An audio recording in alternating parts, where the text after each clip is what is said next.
Bienvenue pour votre journal hebdomadaire de ce vendredi 30 novembre. Aujourd'hui, comme vous le voyez, nous recevons un stagiaire, Rémi. Alors Rémi, tu vas rester avec nous jusqu'à Noël. Dans quel cadre est-ce que tu fais tes études ? Alors en fait, je suis en BTS audiovisuel à Metz. Et du coup, dans le cadre de mes études, je dois faire un stage en tant que cadreur ou journaliste. Et voilà, c'est pour ça que je suis ici. Avec nous. Et donc, comme c'est la tradition, Rémi, je te laisse présenter les titres de la semaine. La campagne de recrutement. L'Abrapa est à la recherche de renforts pour ses services à la personne. Une course d'étudiants, le 4L Trophy repart avec un nouvel équipage local. CMJ, les enfants ont aussi leur mot à donner pour améliorer le village. Et on finira avec la nouvelle pièce du théâtre alsacien de Reichshoffen-Nevillers.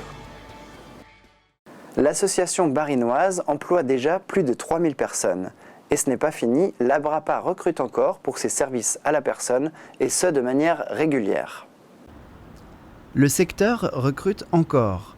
Après le printemps du recrutement, l'Abrapa organisait l'automne du recrutement. Le samedi 17 novembre, les candidats sont invités à venir sur les sites de l'association ouverts pour l'occasion. Alors l'Abrapa recrute dans tous ses services, dans tout le département et dans tous ses métiers. Donc des porteurs de repas, des infirmières, des aides-soignantes. Et ici, à l'Abrapa de Niederbronn-les-Bains, nous recrutons des aides à domicile, des assistantes de vie familiale et des auxiliaires de vie sociale pour accompagner des personnes dépendantes. La population vieillissant, il y aura de plus en plus de personnes âgées dépendantes. Les services de l'Abrapa ont donc de l'avenir. Malgré ça, le secteur a des difficultés à recruter. Les métiers sont parmi les plus difficiles. Selon une étude du ministère du Travail, les aides-soignantes par exemple sont classées 3e métier le plus désagréable. Pourtant, ces agents sont indispensables, leur mission est reconnue d'utilité publique. Oui, c'est un métier dans lequel il faut avoir quand même le contact avec les personnes, souhaiter donner du temps, être disponible, être à l'écoute. C'est un métier qui est beaucoup dans le contact humain. Hein. Et voilà, il faut avoir cette fibre-là pour travailler dans ce métier. Les contrats sont proposés pour des périodes courtes ou des CDI. Selon les profils, il peut y avoir des formations en interne. Les candidats remplissent un questionnaire. Ils auront tous une réponse et les premiers commenceront d'ici Noël.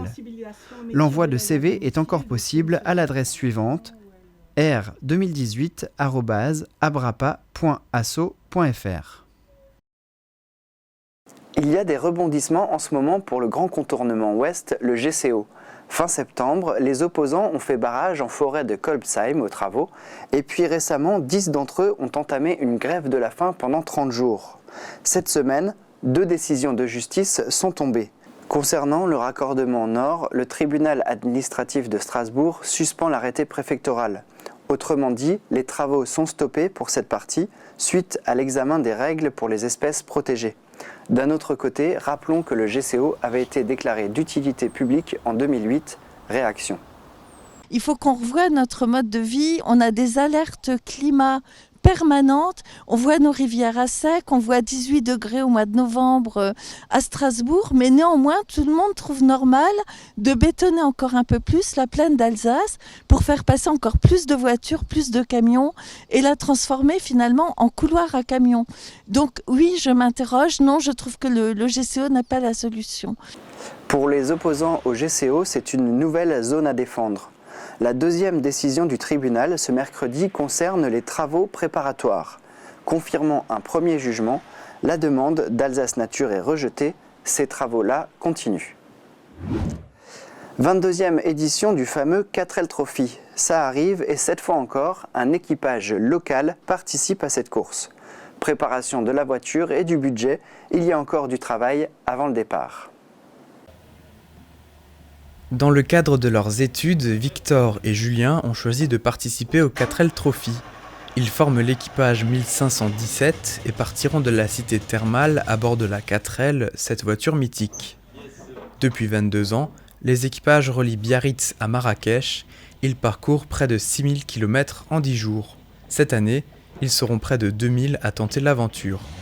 Après l'objectif humanitaire, donc quel 4L Trophy, avec l'acheminement donc des affaires sportives et scolaires, c'est aussi du coup nous au travers de nos études un projet professionnalisant qui regroupe du coup le démarchage d'entreprises, la prospection et la création d'événements du coup pour réussir à boucler notre budget prévisionnel du coup qu'on a dû faire en amont lorsqu'on a été sélectionné pour participer au projet de notre IUT. Et en l'occurrence le NOT s'élève à plus ou moins 9 800 €, donc avec que ce soit l'inscription qui coûte quand même 3 100 €, faut le savoir, plus la 4L à acheter, plus toutes les pièces de rechange, les réparations et les frais qu'engendreront également l'essence et ce genre de choses. Donc c'est vraiment un budget important à prévoir afin de pouvoir se lancer dans l'aventure et vivre la chose pleinement, quoi. Il y a de nombreuses règles à respecter. Chaque équipage doit emmener, en plus des affaires personnelles et des fournitures scolaires, du matériel de rechange comme des pneus, des bougies ou des fusées de détresse et de l'équipement médical. Pour réussir à tout mettre dans la 4L, Victor et Julien ont dû enlever la banquette arrière et aménager le coffre. On a mis une caisse en bois avec 3 compartiments différents, histoire de pouvoir vraiment transporter toutes nos affaires sans que ça bouge de trop et en sécurité, quoi. Donc les compartiments sont séparés de l'habitacle avant et on va dire que c'est le minimum nécessaire pour pouvoir embarquer tout le nécessaire.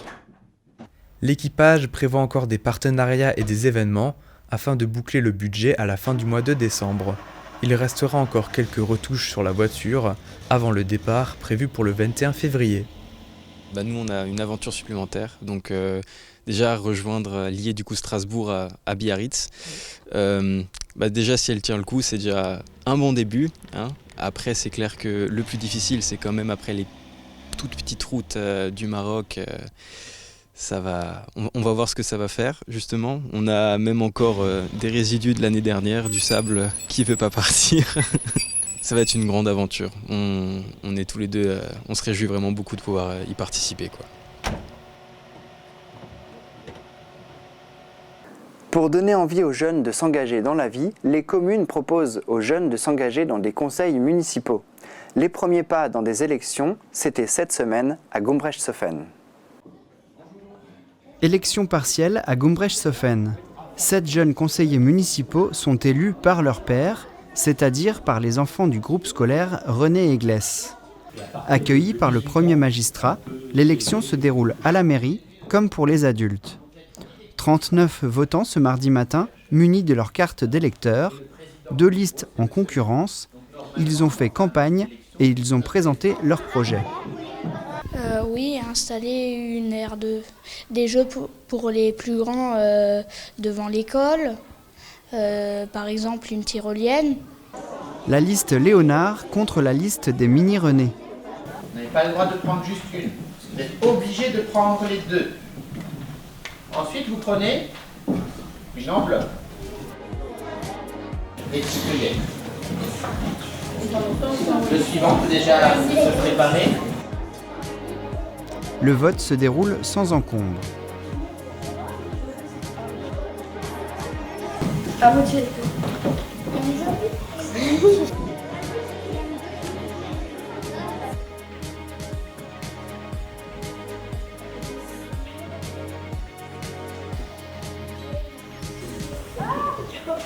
Léonard. Et Léonard. Mais au moment du dépouillement, les résultats officiels sont différés. Ça veut dire qu'il y a une erreur, donc il faut recompter. Finalement, la liste Léonard remporte la victoire. C'est un peu choquant d'avoir eu tous ces applaudissements et puis je suis content. Une interview pour les premiers pas dans la vie d'élu et il y en aura peut-être d'autres.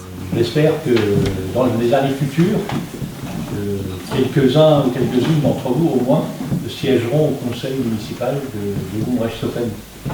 Tous les élus du conseil municipal des jeunes se réuniront en début d'année prochaine pour commencer leurs travaux.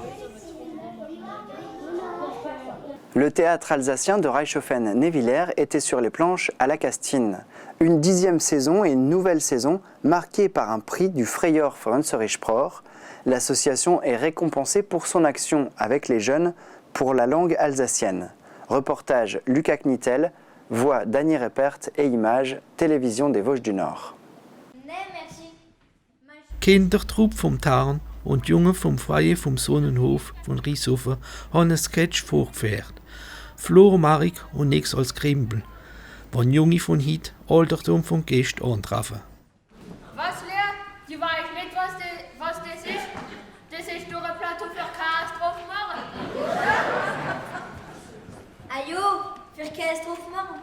Du machst 2 Finger ins Loch, den Tümer unten drunter und mit der anderen Hand kannst du den Dreier für den Käse versehen.